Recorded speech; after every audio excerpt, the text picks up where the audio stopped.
to what our heart is saying to us. Listen for the message of hope that it gives to us.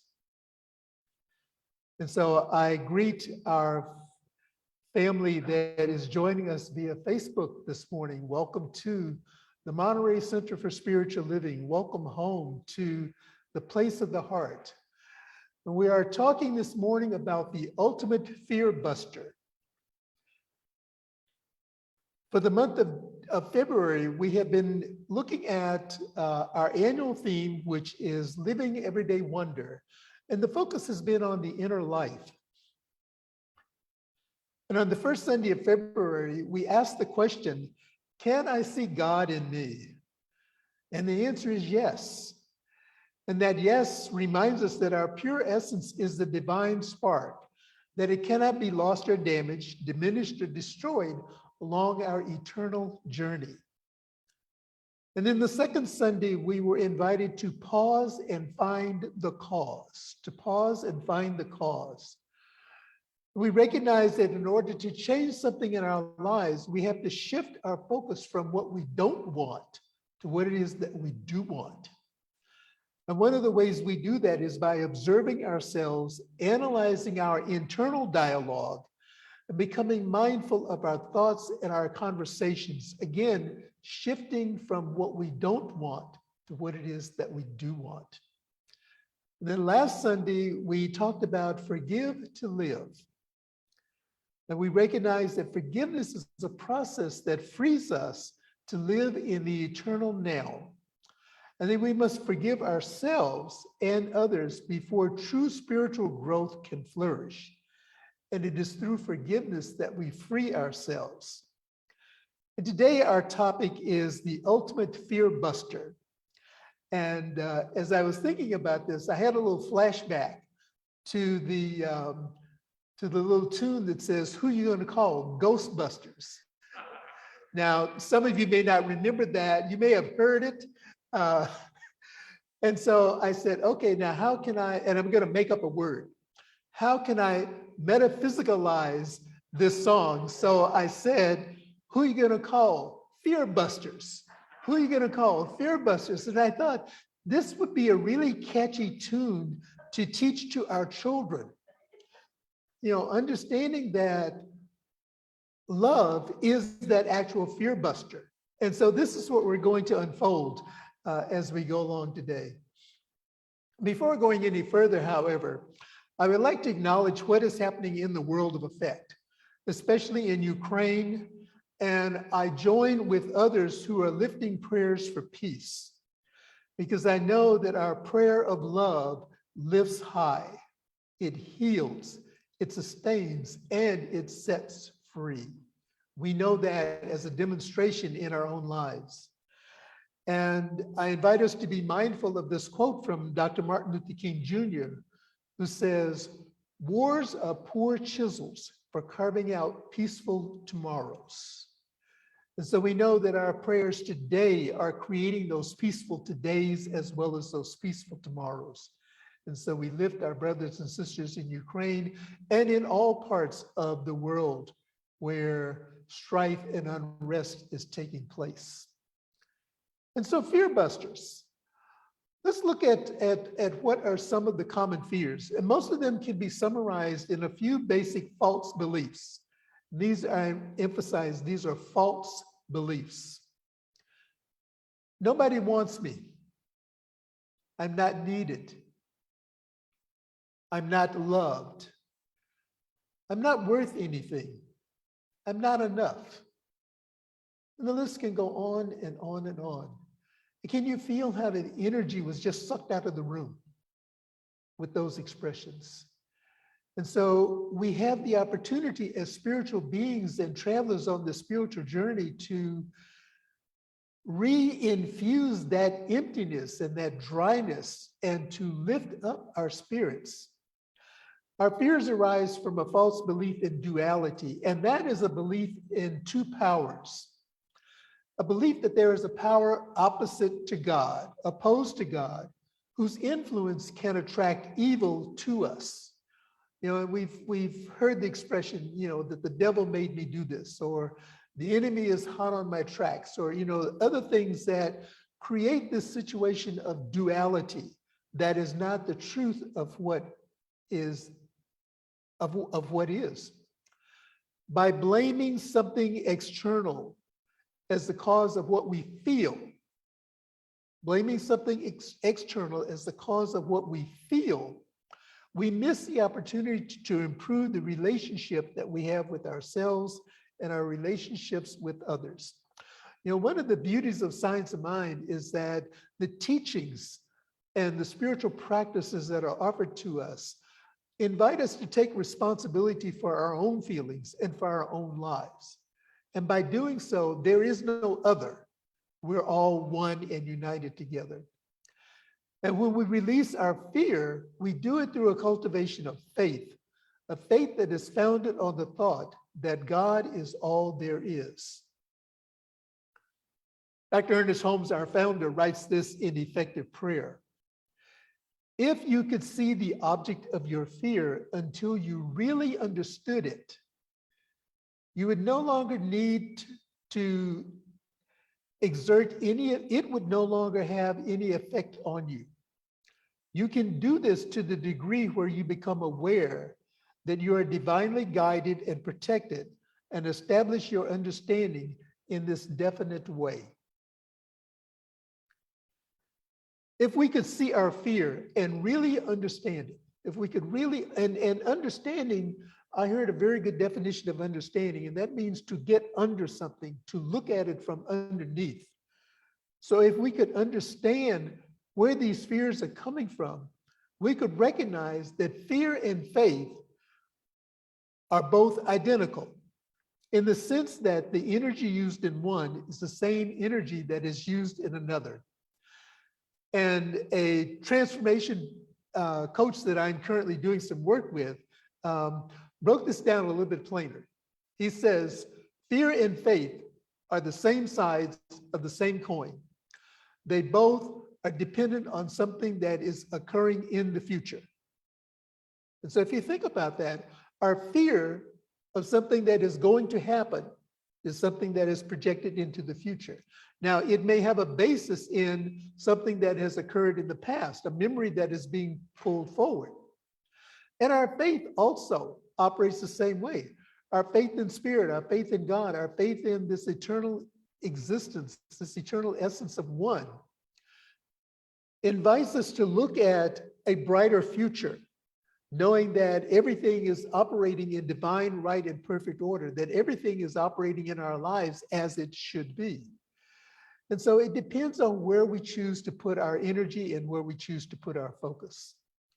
The mystics have taught that there is only one eternal reality and one eternal energy, universal energy in the universe, and that is the energy of thought. When we understand that fear is a mental attitude, we can observe the fear, examine it, and convert it into one of faith. Facing our fears, we learn that there is nothing to fear. Facing our fears, we learn that there is nothing to fear. And several illustrations to amplify this a little bit more. Love is the nature of the universe. We've heard that there are only two emotions, love and fear. Love is the divine. It is the activity of God. Fear is founded on the belief that we are separate from God and separate from each other. Love unites, fear divides. And now I'm going to offer a radical stretch to you. You know, in our visioning yesterday, I mentioned that what was emerging through me was a playful radicalness, you know, really stretching and just jumping out there on the limb. So I'm going to offer an opportunity to you this morning for a radical stretch. And that is, what if we put aside inner fear by loving it? This idea of loving our fear, putting aside these inner fears by loving them. To love our fear, we focus on the awareness and the power of the presence of God in our lives. And by doing so, we allow this presence to dispel fear. The moment we realize that we're in the midst of fear, rather than struggle to get away from it, relax and declare the truth by saying, wherever I am, there is God. Let the light be in me. Wherever I am, there is God. Let the light be in me. And in the moment that we affirm this truth, fear will vanish. You know, spirit operates instantaneously. Sometimes I'll only speak for myself. Sometimes, you know, I can be that little block that gets in my own way, and fear has to knock more than once to get my attention. And there are times where it's just laser perfect, you know, like laser on point and on target. And this is how it is that it can work in our lives. When we recognize that wherever I am, there is God, the light is in me, then whatever it is that seems to be an obstacle immediately vanishes out of our line. Love has no opposites. It flows freely, allowing the diversity of creation to interact and maintain its original essence. Love is the absolute unconditionality. It is the total experience of oneness, and it is given to us without conditions. It is that universal energy of God which exists in all things, in all places, at all times. We are beings of love. This truth transforms us and dissolves fear. It allows us to rise above the fears and become empowered. And our second point this morning, the cause of our fear is based on not knowing who we truly are. The cause of our fear is based on not knowing who we truly are. And this week, there was a meditation that was offered by Marianne Williamson that really spoke to this from my heart. And I offer that to you this morning. And the meditation begins with this statement: I am willing to endure the discomfort of self-discovery in order that I might be healed. I am willing to endure the discomfort of self-discovery in order that I might be healed. And Marianne goes on to offer this: as I ask God to heal my life, He shines a light on everything that I need to look at. I see things about myself that perhaps I'd rather not see. Like everyone, I have armor that has accumulated in front of my heart, masquerading as something else. I am willing to face the truth about myself in the games I play. I know God's will is not to punish, but to heal. I am willing to endure the sharp pains of self-discovery, but otherwise the dull pain of unconsciousness would last for the rest of my life.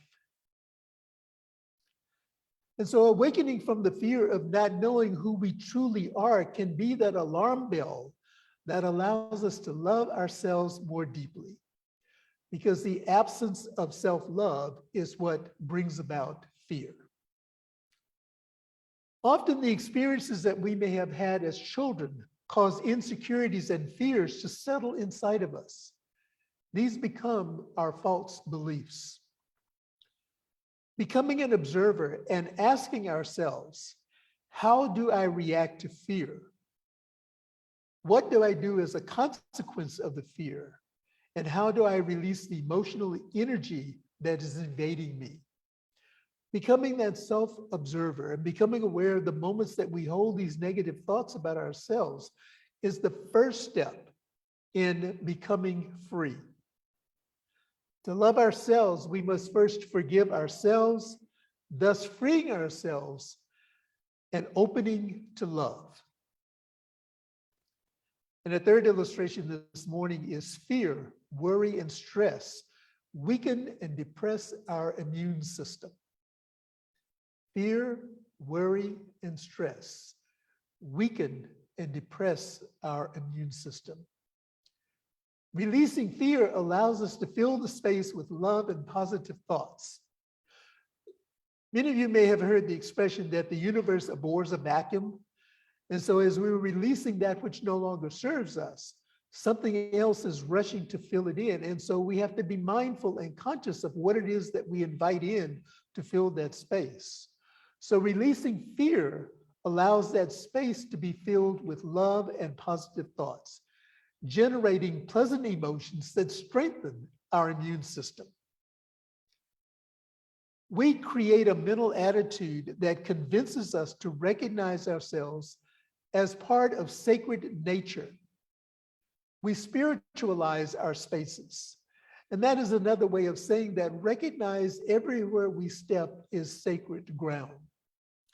This particular space that we're in this morning, for those of you who have joined us in the sanctuary, often our places of worship are monumental houses to this deity, are identified as holy places. And sometimes we take on a different demeanor when we step into a holy space. As divine expressions, as individualized expressions of pure spirit, everywhere we step is holy space.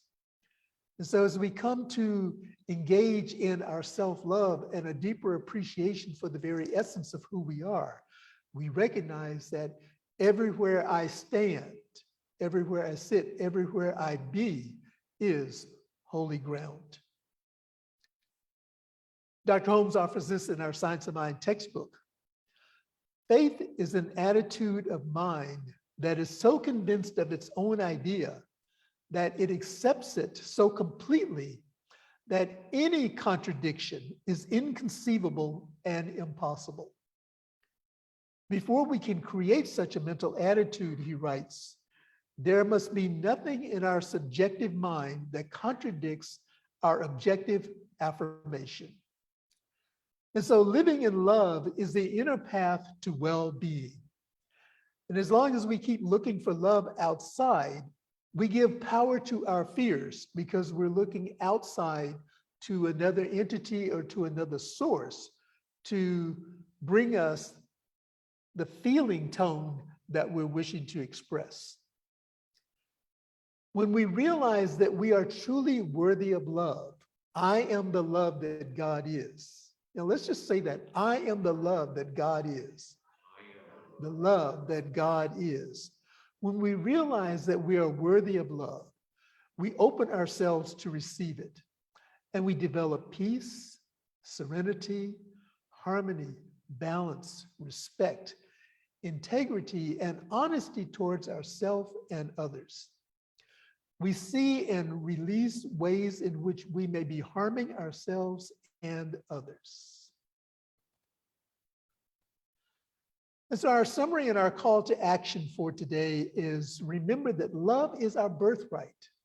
Love is our birthright. Love has the power to transform our fears.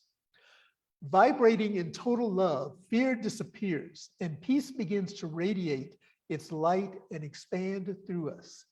We automatically lift ourselves into a higher vibration of living in the light and the essence of spirit. Fear comes from false beliefs, and that makes us believe in a non-existent power, leading us to believe that we're not valuable. I read this statement recently, and I adapted it a little bit. But it says, maybe you're not healing because you're trying to be who you were before the trauma. Maybe you're not healing because you're trying to be who you were before the trauma. That person doesn't exist anymore because there is a new you that is waiting to be born. And so breathe life into that new person now. And this comment also reminded me of where we are in the world of effect. You know, as we're moving into, you know, I would like to say a post-COVID environment, and yet as we become more aware of the research, as scientists are developing new evidences of how this virus continues to mutate in its various forms, we are adjusting our way of living to living with this virus and not allowing it to hamper us, not allowing it to deter us from living the life that we're designed to live. But I have a news flash for you this morning. Once this settles, once we have the herd mentality or whatever is required for things to operate in a way that this becomes more like the flu or the common cold, we are not going back to the way that we were prior to COVID-19. We cannot go back. We have changed. Whether we recognize it or not, we have changed. You know, this last year and a half of shelter in grace, shelter in place, social distancing, physical distancing, you know, all of the ways we want to pretty up the, the guidelines for, you know, maintaining that distance to protect ourselves and to protect another and to protect our brothers and sisters. While the guidelines may change and the guidelines may shift, we're not going back to the way that it was. One of the obvious things to me is to look at the number of individuals that have voluntarily left positions of employment that they previously held prior to COVID-19. A number of our service industries, especially in the restaurant area, are struggling to get employees to keep them afloat. So the whole world is shifting. And we can shift with this either from a place of fear or from a place of love. I invite us to make that shift from a place of love. Let us continue to contribute to making our world a better place, knowing that as we change, the world changes. As we change, our world changes. If we are better, or as we become better, our children and our families are better. Our friends and relatives and neighbors are better. The world itself becomes a better place. And so this leads us to our journal and reflection questions, which will be in the chat for those who are joining us via Zoom, and will be in the comments section on our Facebook page. And the first question is a two-part. It's actually the same question that is asked two different ways. What is fear telling me? What do I need to know? And this reminds me of our spiritual visioning practice. One of the questions that we ask in that practice is there anything else the Spirit needs for me to know in this moment? And so we can ask that same question of fear. What is the Spirit telling me? What is it that I need to know? And not analyzing the answer, just being available for how and what unfolds. And the second question is, what positive lesson can I take from this? What positive lesson can I take from this? And the third question is, can I consciously choose to think differently? Can I consciously choose to think differently? And I might amend that to ask the question, am I willing to consciously choose to think differently? And all that is required is a willingness to change. You know, we tend to resist change because it feels like it's hard. All that's required is a willingness to say, yes, I am open to experiencing something different in my life experience. And so our affirmation for the week is, I give the world my love, trust, and joy. And let us say that together. I give to the world my love, trust, and joy. And let us pray together. As again, we turn within to the source of all that there is, in the full recognition and awareness of the all-prevailing presence of God, this one power, this one life, this one source. I affirm and declare that I am one with this source. It lives, moves, and has its very beingness as my life. And as I know and embrace this truth for myself, I accept it, I affirm it, I know it, and I embrace it for everyone, everywhere. Because the truth known in any one place is known in every place. So each one is an individualized expression of this divine essence. And so I speak my word this morning. I speak a word of healing. I speak a word of peace. I speak the word for releasing fear, that fear which grips and confines and tears down and tears apart, knowing that the love, the eternal love of spirit, is all that there is. And as I embrace this love as myself, as I embrace it and welcome it into my life and into the body of my affairs, I know that everything unfolds for me in divine, right, and perfect order. Because wherever God is, I am, and I am the light of this essence. And I also know this morning that what is true for me is true for everyone. And so I include all people, all places, all experiences everywhere in this prayer this morning, knowing that the divine light of love casts out all fear and brings about peace and harmony, collaborative cooperation, and a willingness to share from the magnificence and the abundance of the universe. It is not about scarcity. It is not about someone having something more than I have, a little bit more of this or a little bit more of that. It is about recognizing that I live in an abundant universe and that everything I need is provided at the very time that I need it and require it. And I speak my word of blessing this morning for people who are experiencing transitions in their life. Perhaps it's a transition of a loved one who is crossing over, who is completing the experience of this phase of this journey called eternal life and is moving into a new chapter, a new expression, and a new way of being. And while we miss the absence of the physical body, we know that the essence of the soul, the essence of the spirit of that individual now has become non-local and is always with us. That essence has become the ancestor and has joined the ancestors and the tribes and the nations that drive us, that guide us, that support us in all that it is that we do. I speak a word of blessing for those who are experiencing health challenges or health opportunities or whatever fancy word we may like to describe to say, I'm sick and I desire to be well.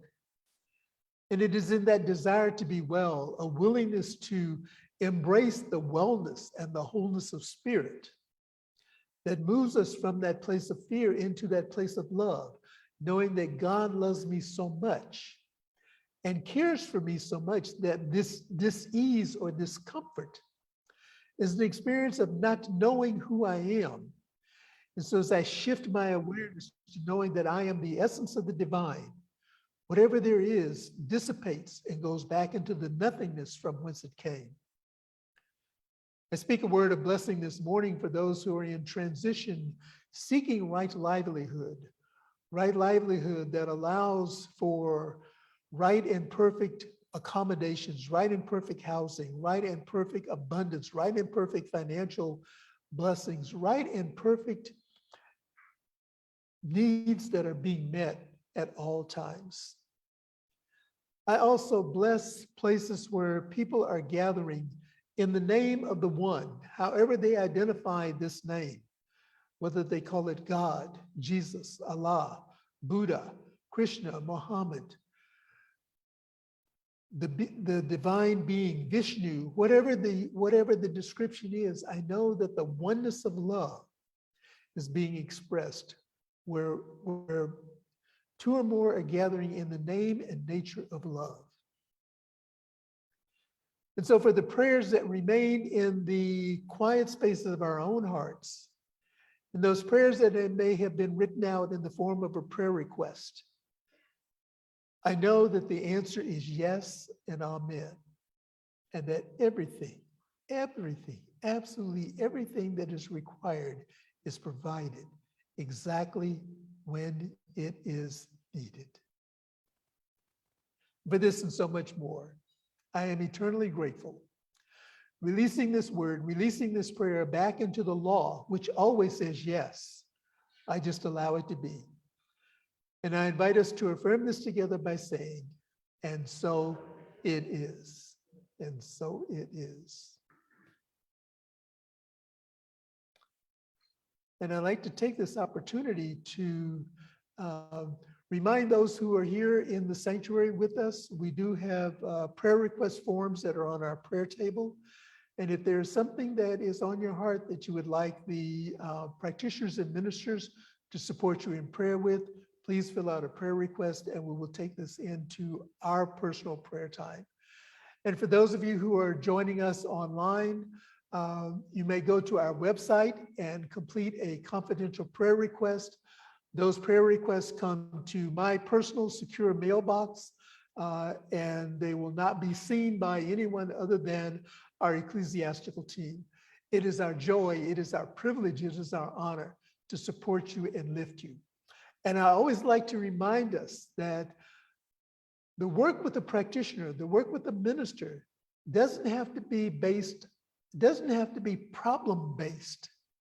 We enjoy working with you in expanding and identifying what is going well. Let us celebrate the totality of life together. And now this is our opportunity to participate in the divine flow of circulation. And as we said in the traditional church that I came out of, it's offering time. And so it is, again, from a place of deep, deep gratitude that I recognize and celebrate this community for how we lovingly support our Monterey Center for Spiritual Living. It is through your generosity and through your tax-deductible gifts that we are able to provide this service through means of technology and the other services that we offer to you. And we have an abundance statement that I invite us to share together now. Our affirmation of abundance. I recognize the presence of God within as the source of my abundance. Out of my abundance consciousness flows everything I could desire in a life. With gratitude and thanksgiving, I now participate in the flow of uninterrupted abundance. This prosperous experience is evidence of my abundance consciousness. And on our screen, for those of you who are joining us via Zoom or via Facebook, are the ways that you may contribute to the center through our secure website or by mailing your donation into the center, and also using the text to give feature that is available for our community. And again, thank you for your loving support of our community. And I invite those of us who are part of the Facebook community to join us next week, where we will begin a new series for the month of March. And the focus will be play. One of my favorite topics. The focus will be play. And we will be looking at the theme of playing Twister with God. I can't wait to see how that unfolds. Playing Twister with God. I have visions and images of what that may look like. So we invite you to join us next week. And so to our Facebook community, we say thank you. We appreciate you. We love you. God bless you.